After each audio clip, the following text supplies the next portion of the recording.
여러분 대단히 반갑습니다. 방금 소개받은 이원석입니다.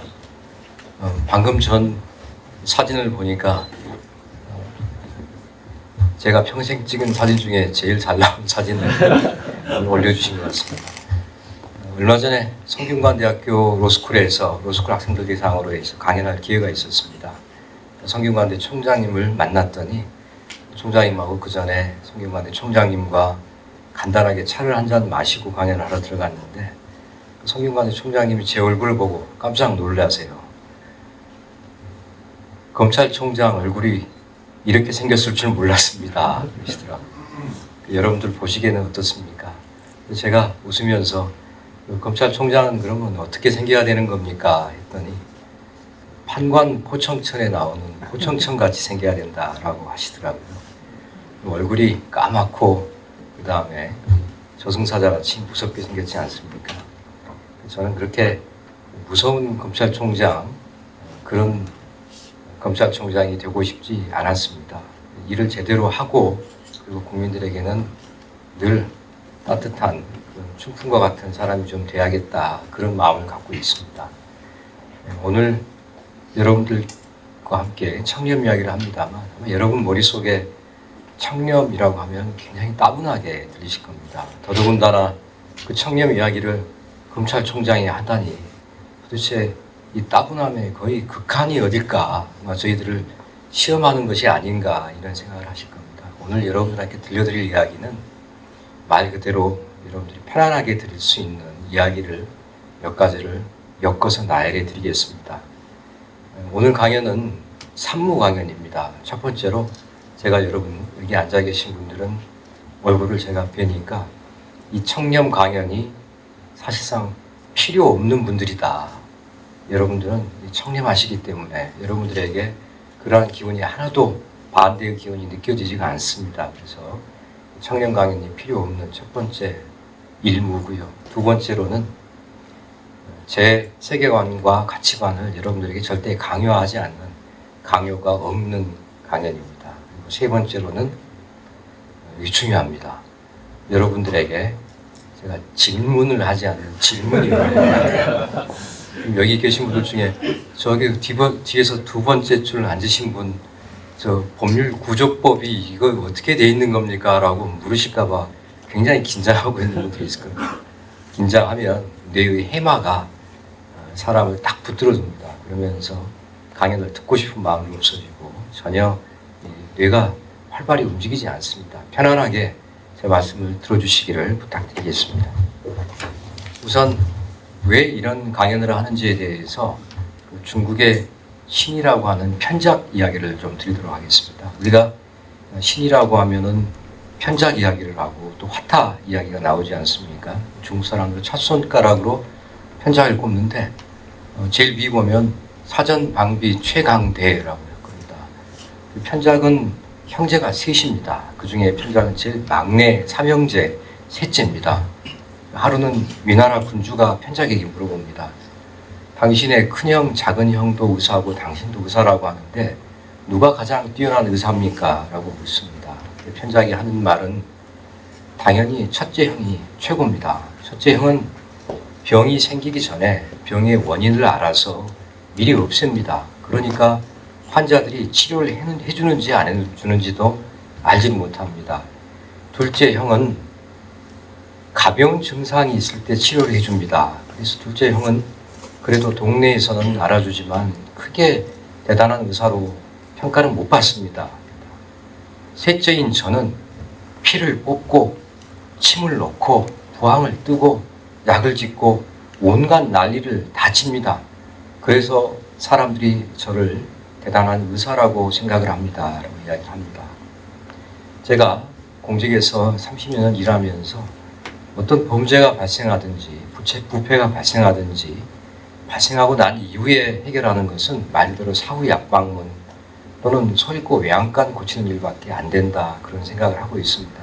그래서 미리 어떤 일이 있을 때 원인을 제거해 주는 것, 그런 일이 발생하지 않도록 하는 것, 그것이 부패 없고 그리고 청렴한 사회에 반드시 중요하다, 이런 생각 때문에 여러분께 이런 이야기를, 또 다른 기관에서도 청렴에 관한 이야기를 드리고 있는 겁니다. 두 번째 이유로, 청렴의 이유로 행복과 관련해서 말씀드리도록 하겠습니다. 전 세계적으로 가장 유행하는 학문이 행복학입니다. 어떻게 해야지 행복할 것인가? 무엇이 행복론인가? 그래서 아리스토텔레스의 행복론부터 해가지고 최근에는 진화 심리학자의 행복론까지 행복을 말하는 사람이 너무너무 많습니다. 여기 계신 여러분들 왜 삽니까? 라고 물어보시면 아마 오늘 강의 들으시는 한 60분 정도 되시는 분들이 모두 행복하기 위해서 산다라고 하실 겁니다. 여러분들은 법률구조법에 보면 거의 제일 마지막 조항에 공직자 의제 조항에 해당이 됩니다. 공직자 의제 조항이라고 하니까 어떤 조항이냐 하시겠지만 몇 조부터 몇 조까지 여러분 직무는 공직자와 동일하게 본다 하는 공직자 의제 조항이 있죠. 그래서 여러분은 사실은 공무원과 똑같은 일을 하시고 계신 거죠. 그래서 이 행복은 어떤 것이 행복이냐라고 찾으면 대부분의 사람들이 숫자에서 행복을 놓고 시작을 합니다. 중산층을 지칭하는 중산층이라고 하는 사람의 요건을 보통 세 가지를 이야기합니다. 보통은 이렇게 30평대 아파트, 두 번째로는 2000cc급 승용차, 중형 승용차가 되겠죠. 그 다음에 세 번째로는 월급여 500만 원 정도 이야기를 하실 겁니다. 여기 계신 분들이 나는 월급이 500만 원을 넘는데 하는 분도 있고 500만 원보다 못하다 하시는 분도 있을 겁니다. 제가 찾아보니까 행정안전부나 인사혁신처에서 나온 자료 중에 보니 우리 공무원들의 평균 급여가 이 급여는 수당을 다 포함한 거겠죠. 약 544만 원 정도 되더라고요. 그래서 공직자가 500만 원 정도 받는다. 여러분들도 비슷하지 않을까 싶습니다. 이 세 가지를 놓고 행복을 이야기를 하는데 저는 이 행복 공식을 이렇게 정의 내리고 있습니다. 분자를 욕망이라고 정의합니다. 그리고 분모를 욕망이라고 정의하고 분자를 현실이라고 정의를 합니다. 혼자서 직장에 들어오기 전에는 고시원에서도 잘 살았습니다. 고시원에 살다가 직장에 들어오고 난 다음에 10여 평대 정도 되는 오피스텔 스튜디오에 살다가 조금 있으니까 20평대, 나이가 들면서 30평대, 그리고 더 나이가 있으신 분들은 방이 한 4개 정도 되는 살고 싶다 하는 생각을 가지실 겁니다. 이렇게 욕망은 기하급수적으로 늘어납니다. 그런데 여러분들 직급이 올라가고 호봉이 올라간다고 그래서 급여가 갑자기 그렇게 뜁니까? 여러분들처럼 공공기관에서 일하는 분들이나 또 저희 같은 공직자들은 호봉이 올라가도 다만 몇만 원, 그것도 잘해도 10여만 원 이상 올라갈 정도일 겁니다. 그렇게 현실은 산술급수적으로 올라갑니다. 그러면 욕망이 기하급수적으로 늦는데 현실이 산술급수적으로 조금씩 증가한다고 하면 그걸 분수로 나타내면 0으로 수렴하게 됩니다. 저는 이 행복 공식이 1에 수렴하면 우리가 행복하다라고 생각할 수 있는데 그 방법은 아주 현실적인 방법은 분모를 줄이는 것밖에 방법이 저는 없다라고 생각합니다. 냉정한 그런 사고방식이라고 하겠죠. 분자를 늘리기 위해서는 여러분들이 업무 시간에 가상자산을 투자를 하셔야 될 겁니다. 그랬다가 대부분 다 아마 빈손으로 돌아오실 겁니다. 또 남들이 봤을 때 이렇게 투자하면 좋다라고 말하는데 그게 여러분들 귀에까지 정보로 들어온다고 하면 그것은 이미 정보가 아닌 것이겠죠. 대부분 실패할 겁니다. 그래서 저도 이 욕망에 기하급수적으로 늘어나는 욕망을 어떻게 하면 그 기름기를 줄여내고 어떻게 하면 그걸 짜낼 것인가 이런 데다가 제 인생의 행복 공식을 맞추고 있습니다. 이 서운국 교수라고 하는 연세대학교 심리학과 교수신데요. 진화 심리학이라고 합니다. 이분이 쓴 행복의 기원이라는 책이 있습니다. 이분은 행복을 어떻게 나중에 결론을 짓냐면요. 진화 심리학이니까 호모 사피엔스 전에 호모 에렉투스 이 아주 과거로부터 원시 시대로부터 인간이 직립보행할 때로부터 따져서 봅니다. 그러면서 행복하기 위해서는 서운국 교수 말씀처럼 생존과 번식 이것이 바로 행복이다. 행복은 진화의 산물이라고 이야기를 합니다. 여러분들 법률 공부를 하시니까 사람이 자신의 DNA를 후세에 남겨놓기 위한 방법이 뭐가 있습니까? 영원히 불사하고 영생하는 방법은 우리 법률을 공부하시는 분들한테 두 가지 방법이 있죠. 하나는 법인을 만드는 방법입니다. 사람은 죽지만 법인은 영속할 수 있죠. 그러나 법인도 영속할 수는 없죠.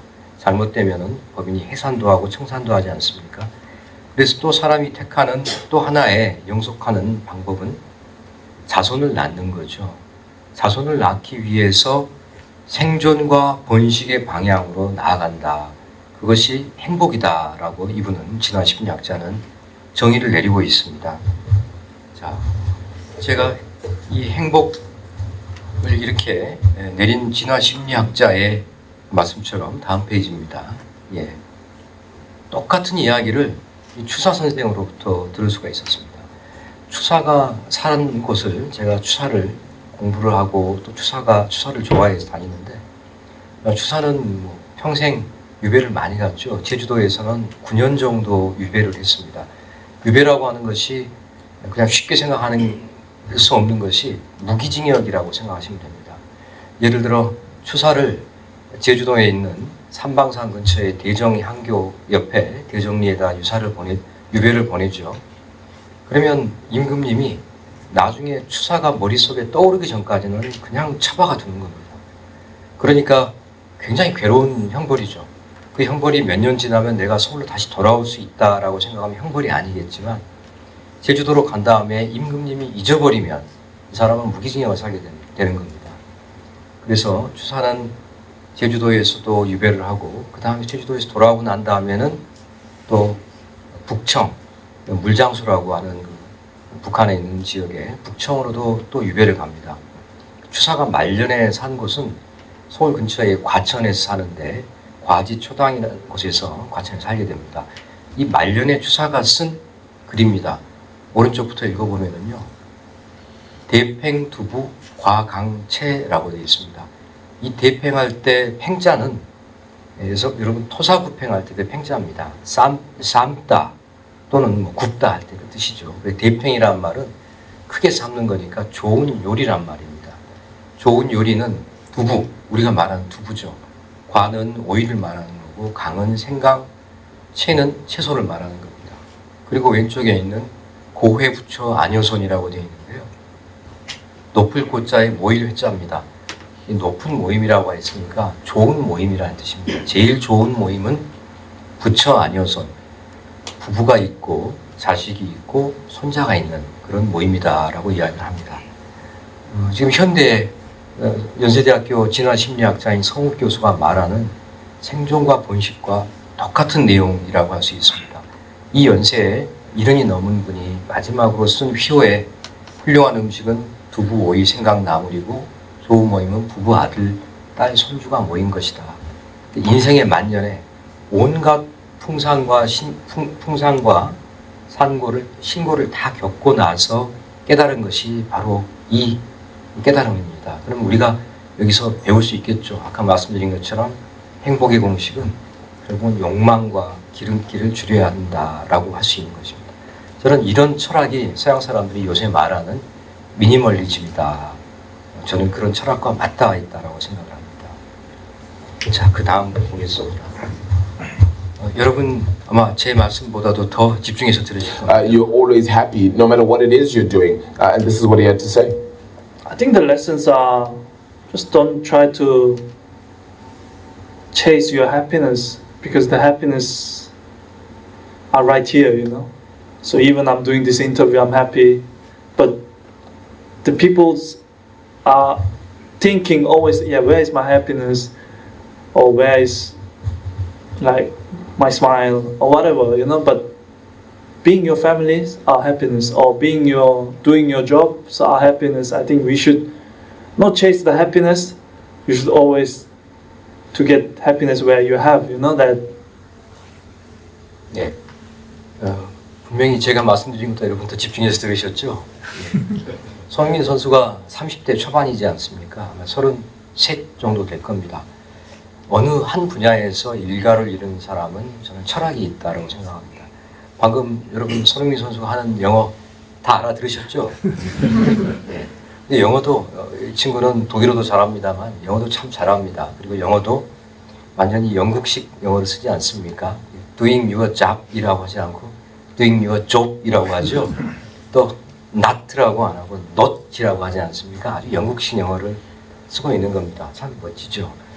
그렇게 젊은 선수가 젊은 아직 청년이라고 하시는데 이 청년이 한 분야의 일가를 이루니까 명확한 철학이 있는 겁니다. 돈도 있고 또 경제적인 여유, 명예와 부를 다 갖췄다고 하겠죠. 그렇지만 그걸 쫓지 말자. 물론 이 말이 몸에 체화되어 있고 내면화되어 있는 것인지 아니면 인터뷰에 그칠 줄은 아직 이 젊은 청년이 더 인생을 더 살아봐야 되겠습니다만 저희들이 배울 수 있는 것은 행복이 멀리 있지 않다는 것입니다. 여러분 토마스 모어의 유토피아라는 작품 잘 아실 겁니다. 아마 제목은 잘 아실 겁니다. 읽어보긴 좀 어렵겠죠. 읽어보면 유토피아에서 뒤에 나오는 토피아라는 말은 존재해야 한다는 뜻입니다. 있다는 뜻이죠. 앞에 유토피아에서 유는 그거는 반대하는 뜻입니다. 그러니까 접두어 중에서 아니다라는 뜻이죠. 유토피아는 결국은 뭐냐면 존재하지 않는 곳이라는 뜻입니다. 저는 그 존재하지 않는 곳이라고 하면 영어에서 우리가 존재하지 않는다고 하면 nowhere라고 할 겁니다. 어디에도 없다라고 합니다. nowhere에서 앞에 있는 no와 뒤에 있는 where를 붙여가지고 w를 왼쪽으로 하나만 보내면 nowhere가 바로 now here가 됩니다. 그래서 행복을 멀리서 찾으니까 우리가 찾기 어렵게 되는 것이고 그것이 아파트를 40평, 50평으로 늘려가는 것, 자동차를 경차를 타다가 중형차를 타다가 대형차, 외제차를 타고 싶은 것, 또 아이를 공부를 30등 하는 애를 서울의 대치동에 보내서 기어코 과외 공부를 시켜서라도 1등을 만들어서 어디 의대를 한번 보내볼까 하는 그 마음, 결국은 그 마음을 줄여나가는 데에서 우리 행복이 있지 않나 저는 그렇게 생각을 하고 있습니다. 자, 청렴하면 늘 항상 이렇게 해야 된다라고 하는 슈드 또는 졸레 이런 당위를 강조하는 그런 내용들이 많을 겁니다. 당연히 그래야 되니까. 근데 제가 이렇게만 말을 하니까 여러분들이 실감이 오지 않는 것 같아요. 도덕 선생님이 하는 이야기 또는 꼰대가 하는 이야기처럼 들릴 것 같습니다. 그래서 두 번째 이야기가 있는데 그게 나한테 이익이 되니까 합리적으로 봤을 때 그러니까 코스트 베네핏으로 봐서 비용과 편익을 구별했을 때 무엇이 나에게 더 청렴이 행복이 되는 것인가 하는 관점에서 봐야 된다. 그렇게 두 가지 관점으로 말씀을 드리고 싶습니다. 우선 첫 번째 관점에서 도덕과 윤리와 양심에 호소하는 그런 이야기들을 해보도록 하겠습니다. 천지, 지지, 아지, 여지 이 말씀은 많이 들어보셨을 겁니다. 사지라고 하죠. 후한서 양진전에 나옵니다. 양진은 관서의 공자라고 하는데 관동지방에 공자가 계셨으면 관서지방에는 그 공자와 같은 사람을 양진이라고 한다고 합니다. 이 양진이 형주 자사로 있다가 동네 태수로 전근을 가게 됩니다. 중간에 밤에 하루 저녁을 자야 되는데 그때 창읍이라고 하는 현령에서 자게 됩니다. 창읍의 현령은 이름이 왕밀이라는 사람입니다. 이 왕밀이 종전에 양진에게 신세를 졌습니다. 왜냐하면 양진이 청거를 해서 이 창읍의 현령으로 왕밀이 있을 수 있게 됐습니다. 나를 천거를 해서 창읍의 현령으로 있게 됐는데 나를 도와준 그분이 다른 지방으로 정거를 하는 도중에 하루 저녁 여기에 들려서 머물게 됩니다. 예를 들어 제가 대검에 있다 오늘 저녁에 우리 김천지청을 들렸다 가는데 우리 김천지청장님 보는 것과 똑같을 겁니다. 우리 김천지청장님이 저를 보고 아니 총장님이 나를 김천지청장으로 보내주셨는데 그런 마음을 먹을 겁니다. 그래서 황금을 10근을 들고 양진에게 왕밀이 찾아갑니다. 황금을 주는데 내가 당신을 천거한 것은 당신의 역량과 당신의 도덕심이 이 고장을 다스릴 만한 곳이라서 한 것입니다. 이렇게 하면 안 됩니다. 라고 합니다. 그때 왕밀이 한 말이 저하고 태수님하고 단둘이 어두운 방이 있습니다. 그러니 아무도 모릅니다. 라고 이야기를 합니다. 그때 양진이 하는 말이 천지, 하늘이 알고 지지, 땅이 알고 아지, 내가 알고 여지, 당신이 아는데 왜 아무도 모르느냐 모른다고 하느냐라고 꾸짖게 됩니다. 그래서 바로 이 황금을 거둬들이게 됩니다. 보통 우리가 흔히 하는 말로 10번 찍어 안 넘어가는 나무 없다라고 하죠. 그러면 여러분들은 여러분 일을 할 때 여러분들이 나무꾼이나 또는 여러분들이 도끼라고 생각하기 쉽습니다. 실은 공공기관에 있거나 공공 분야에서 일하는 분들은 대부분 여러분들은 도끼나 나무꾼이 아니라 나무인 겁니다. 대부분 여러분들은 나무입니다. 이 밖에 있는 분들이 여러분을 10번 찍어서 안 넘어가는 나무이냐 해서 여러분들을 찍어 넘기려고 할 때가 대부분입니다. 그래서 나한테 황금을 들고 오는 사람은 아까 말씀처럼 천지지지 아지여지 그 말씀을 꼭 해주시기를 부탁드리겠습니다. 상대방이 그러겠죠. 저 사람이 정신이 좀 이상한 모양이다 할 겁니다. 여러분들 무슨 말씀인지 제가 말씀드리면 금방 아실 수 있을 겁니다. 두 번째로 적벽부에 나오는 소동파의 이야기를 좀 하겠습니다. 옆에 있는 음식이 맛깔나 보이죠? 이게 동파육입니다. 소동파가 이 동파육의 이름에 소동파 이름을 따서 동파육이라고 하죠. 돼지고기를 술하고 넣어서 쪄서 졸여낸 음식입니다. 이것도 여러 가지 유래가 있는데 소동파가 지방에서 근무를 할 때 그 지역의 제방에 하도 홍수가 많이 나니까 홍수가 났을 때 제방을 쌓아가지고 새로 쌓아서 홍수를 막아줬더니 그 지역민들이 돼지고기를 소동파에게 갖다 줍니다. 소동파가 그 돼지고기를 오히려 요리를 해서 그 지역민들과 같이 나눠 먹었다고 해서 동파육이라고 하기도 합니다. 또는 다른 설에서는 소동파가 이 돼지고기를 그 제방을 쌓는 인부들에게 먹이고 일을 시켰다라고 해서 동파육이라고 하기도 한다고 합니다. 그 소동파가 지은 적벽부가 그렇게 길지 않습니다. 좀 짧습니다. 나중에 기회가 되시면 읽어보시면 천하의 명문이라는 걸 아시게 될 텐데 그 적벽부 안에 구비 오지 소유 수일 호의 막취라는 말이 있습니다. 이 구비라고 하는 것은 오지 소유는 나의 소유라는 말이죠. 그러니까 구비 오지 소유라는 말은 내 소유가 아닌 경우에는 수일호라는 말은 비록 그것이 터럭 하나라도 이 막취 절대 취하지 않겠다라는 말이 있습니다. 자, 그 다음에 나오는 퇴계 이황 선생의 이야기를 보겠습니다. 밤나무가 서울에 살 때 이웃집 밤나무 가지가 집에 넘어옵니다. 담장 위로 넘어오는 밤나무 가지에서 밤이 떨어지는데 그 밤을 바로 집어서 이웃집의 담 너머로 다시 되돌려 던져버립니다. 이런 삶을 고결하다는 걸 떠나서 더 넓이 말하면 지나치게 깨끗하다고 해서 개결한 삶이라고 이야기를 하죠. 퇴계 선생 이야기 다음에 나오는 원나라의 허영 이야기를 한번 들어보겠습니다. 이 중국의 원나라 때 사람인데 친구들하고 같이 더운 여름날 길거리에서 오랫동안 걷는데 하도 목이 마르니까 친구들이 이 배나무에서 배를 따서 먹습니다. 근데 허영만은 먹지를 않아요. 친구들이 왜 당신은 먹지 않느냐라고 이야기를 하니까 이렇게 이야기를 합니다. 참 멋진 말인데요. 배나무의 주인은 없을지언정 내 마음의 주인이 없다고 할 수 있느냐라고 이야기를 합니다. 저는 이분들이 다 이렇게 하는 이유가 다른 사람이나 배나무의 주인이나 밤나무의 주인이나 또는 터럭 하나라도 다른 사람이 주인이 있어서 주인에게 들킬까봐 또는 주인에게 매를 맞을까봐 또는 다른 벌을 받을까봐 그런다고 생각하지 않습니다. 그렇다고 하면 몰래 들키지 않으면 하려고 할 겁니다. 이분들이 이렇게 하는 이유는 스스로한테 부끄럽지 않고 스스로한테 떳떳하기 위해서 그런다고 생각을 합니다. 아마 여기 계신 분들 중에서 그런 분이 있을지 모르겠습니다만 어렸을 때 초등학생이나 국민학교 다니신 분도 있을 수 있겠습니다. 그런데 학교 앞 문방구나 학교 앞에 구멍가게에서 작은 연필 하나 또는 작은 지우개 하나라도 혹시 몰래 살짝 들고 나오는 분이 있을지 모릅니다.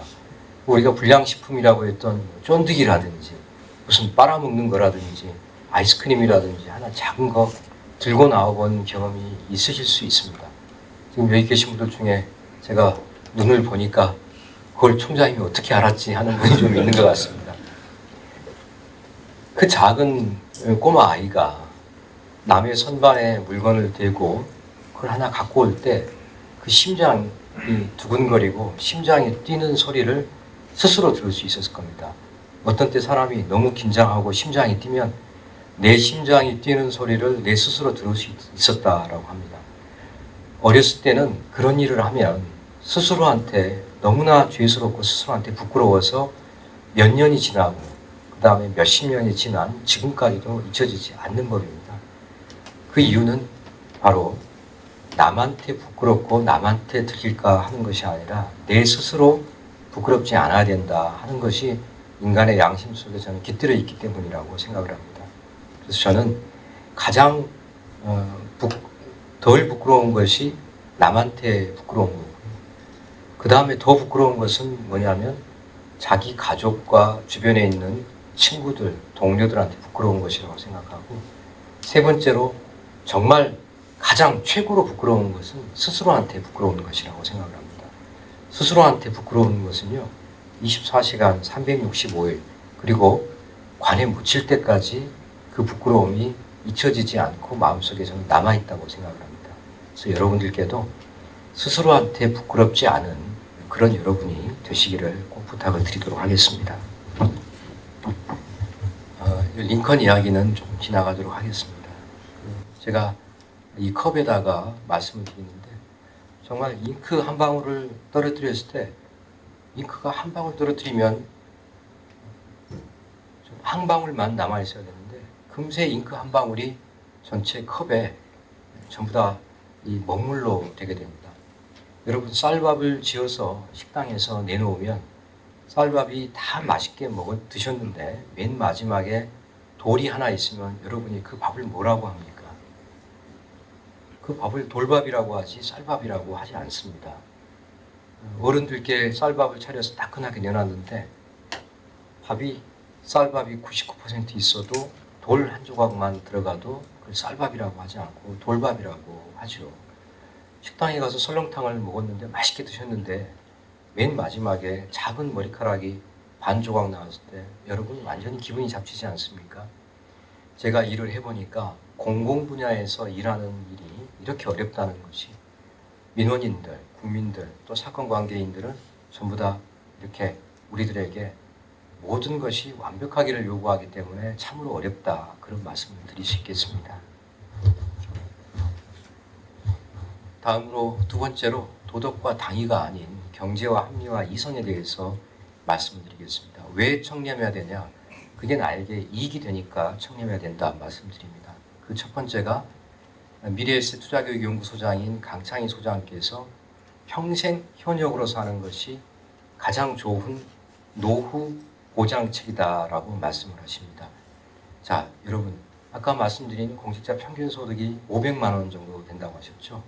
월 500만 원의 근로소득은 20억의 정기예금과 같은 효과가 있다. 왜 그런 줄 한번 보겠습니다. 지금 금리 수준을 3% 정도로 보면은요, 매월 500만 원을 우리가 받으려고 하면 은행에 원본을 20억을 넣어놔야 됩니다. 여러분 1108회차 2월 24일 날 로또 1등이 19억 정도 됩니다. 20억이 안 됩니다. 물론 이 돈은 제세 공과금 제하기 전이죠. 그러니까 여러분 중에서 500만 원 정도의 월급여를 매달 꼬박꼬박 받으신 분들은 은행에 원금을 20억을 갖고 있는 셈입니다. 여러분 중에서 나 정기예금 한 20억만 있으면 좋겠다라고 생각하시는 분 마음을 한번 바꿔 잡수시면 여러분들이 바로 정기예금 20억을 갖고 있는 것과 똑같습니다. 여러분이 하시고 있는 일이 그만큼 대단한 경제적인 효과를 갖고 있는 일입니다. 자, 그런데 부정부패나 뇌물수수로 지금 어떤 분이 어디에 가 계시죠? 예. 그러면 그때 잃는 것은 퇴직금, 벌금, 징계부과금, 가족도 없어지고 명예도 없어지고 치료비가 들겠죠. 친구도 없어지고 추징금까지 나옵니다. 원본인 정기예금 20억이 없어지는 것 플러스해서 이렇게 어마어마한 일이 옵니다. 단지 몸과 경제적인 그런 손해를 넘어서서 마음에 갖고 있는 손해라고 하는 것은 절대로 회복 불가능한 정도의 손해를 갖고 옵니다. 예, 이 정도 이야기했는데도 만약에 다른 좀 어두운 마음을 품는다 하면은 그분은 정말 강심장이겠죠. 그리고 최소한 이걸 다 채울 수 있으려고 하면 얻는 이득이 제가 볼 때는 100억 이상은 되어야 될 것 같습니다.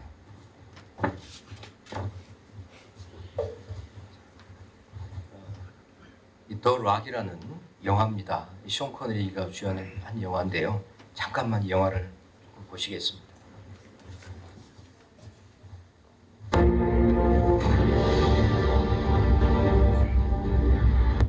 This is a pardon or release contract from the Attorney General's office. Now, it makes you a free man, provided you cooperate.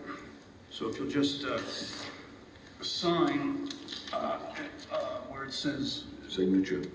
that's yes. 예, 사면장에 서명하라고 하는 겁니다. 죄수죠, 숀 You're 코너리가. the ass. You've done it for 이야기입니다. 티메오 Here 다나우스 are the 또나 Greeks, even when they bring gifts. an educated man. It's a signed federal document, sir. 예, 바로 딜을 해서 사면장을 주고 협조를 받은 다음에 그 사면장에 서명을 받고 나서 바로 찢어버립니다. 그런데 숀 코너리가 이야기하죠. 티메오 다나우스의 도나 페렌테스라고 이야기를 하니까 라틴어로 이야기를 하니까 상대방 니콜라스 케이지가 그 말을 알아들으니까 좀 배운 친구군이라고 이야기를 합니다. 이 말은 어디서 나온 거냐면 트로이의 목마에서 이야기가 나옵니다.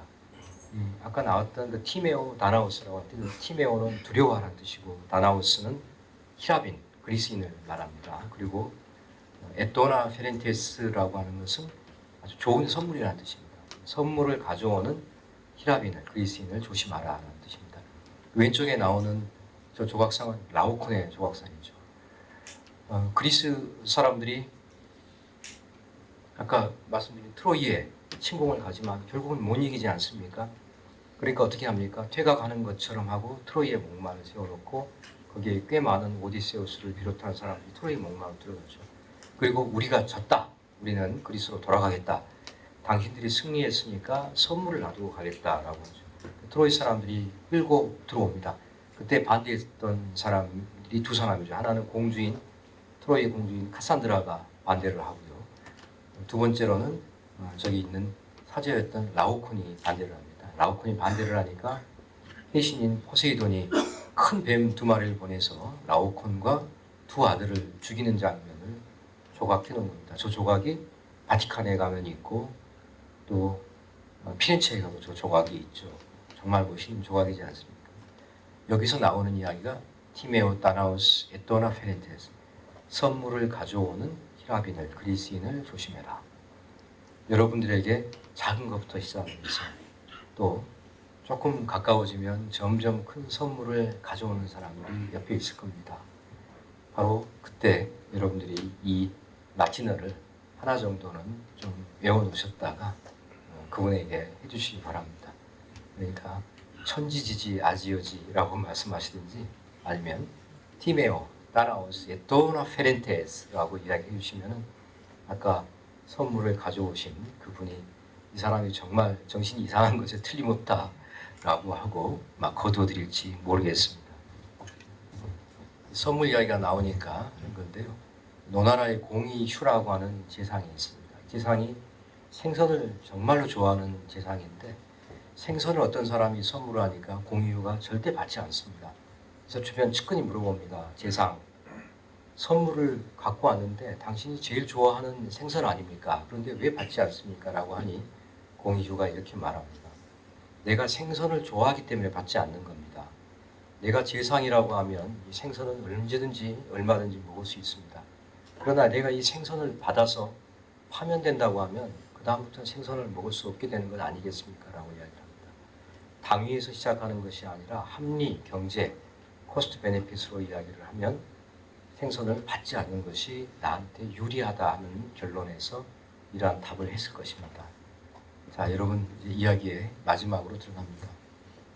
제가 법무부에서 검사로 또 근무를 했었습니다. 근무를 할 동안에 저한테 주어진 숙제가 어떤 거였냐면 당시 장관께서 17, 18년 전 일이겠습니다만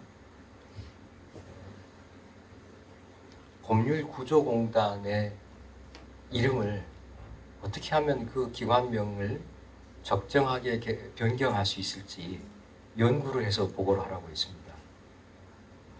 그때 이미 이제 지금은 우리 법률구조공단이 무슨 일을 하고 어떤 일을 하고 또 여러분들의 포지션이나 위상이 명확해졌기 때문에 그렇습니다만, 당시에 법률구조공단이라고 구조공단 근무한다고 하면 또는 법률구조공단이라고 하면 많은 분들이 거기서 무슨 물건을 만듭니까? 라고 이야기를 했었습니다. 여러분 전혀 그런 생각을 이해는 안 하시는군요. 그 당시는 공단이라고 하니까요, 대구의 성서공단, 또 서울에 과거에 있었던 구로공단 하듯이 공단이라고 하면 공장이 많이 모여있는 곳으로 생각을 했었습니다. 제가 암만 생각을 해도 정말 법률구조공단보다 더 좋은 이름을 찾지를 못해서 당시에 장관의 지시에도 불구하고 제대로 된 이름을 찾지 못했습니다. 그런 경험이 또 하나가 다문화가족이라는 말을 좋은 용어로 좀 바꿔주면 좋겠다. 우리가 지금은 흔히 많이 씁니다만 어떻게 생각해보면 굉장히 어색할 수밖에 없죠. 사실 저하고 제 안사람도 다문화 가족이거든요. 저희 집사람 청주 사람인데 저하고 만나서 굉장히 다문화 가족이죠. 그럼 저희 처가하고 저희하고도 완전히 문화가 다르거든요. 그러니 다문화 가족일 수밖에 없죠. 그런데 우리가 그 다문화 가족을 꼭 외국인과 같이 혼인한 사람들, 특히 결혼 이주민에게 많이 쓰고 있어서 그것도 참 찾기가 어려운 단어라서 더 좋은 단어를 찾을 수 없었습니다. 아담 스미스의 웨스 오브 네이션스 국부론에 나오는 이야기입니다. 인간은 누구나 셀프 인터리스트, 자기 이익을 추구한다. 우리가 오늘 빵을 먹는 것도 빵가게 주인의 자비심 때문에 먹는 것이 아니다. 우리가 오늘 양조장에서 와인을 먹는 것도 양조장 주인의 자비심에 기대해서 먹는 게 아니다. 우리가 고기를 먹을 수 있는 것도 푸주관 주인의 자비심에 기댄 것이 아니다. 모두 다 셀프 인터리스트를 위해서, 자기 이익을 위해서, 이기심이라고 번역하면 안 됩니다. 자기 이익을 위해서 일을 하는데 그것들이 모여서 커먼웰스, 우리 같은 사회 공동체를 이루고 전체 사회 공동체의 이익이 유지가 되고 발전된다라는 것이 제가 볼 때는 이 웨스 오브 네이션 국부론의 핵심을 관통하는 생각이라고 저는 그렇게 이해를 하고 있습니다. 일반적인 직업인의 일은 이렇습니다. 셀프 인터리스트를 매달 20일 날 나오는 급여 또는 개인 소득자의 자영업자의 소득을 추구를 합니다. 그것들이 모여서 공익이 됩니다.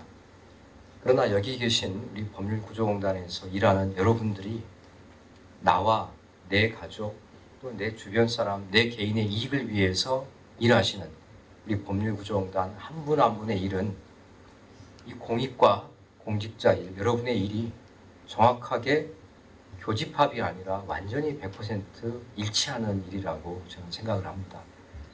구조라는 말은 쉽게 쓸 수 있는 말이 아닙니다. 우리가 구조라는 말은 소방대원이 하는 화재 현장에서 구해내는 것을 구조라고 합니다. 또 해양경찰이 물에 빠진 사람을 구조라는 것을 구조라고 합니다. 북한산이나 설악산에서 쓰러져서 더 이상 일어날 수 없는 사람을 산에 올라가서 모시고 나오는 것을 구조라고 합니다. 구조라고 하는 것은 그만큼 숭고한 일이고 또 그만큼 긍지와 자긍심을 가질 수 있는 일이라고 저는 생각을 합니다. 그래서 기관명에 구조라는 말이 들어간 여러분의 일은 정말로 가치 있고 개인의 일이 또 나를 위한 밥벌이, 내 가족을 위한 밥벌이가 우리 사회 전체의 공익과 꼭 100% 들어맞는 그런 소중한 일이라고 생각합니다. 이렇게 소중한 일을 하시는 여러분들을 제가 응원하고 여러분들이 건강하시고 또 여러분의 일이 이만큼 소중하고 성스럽고 가치 있는 일이라고 하는 것을 잊지 마시기를 부탁드리겠습니다. 여기까지 하고 마치도록 하겠습니다. 고맙습니다.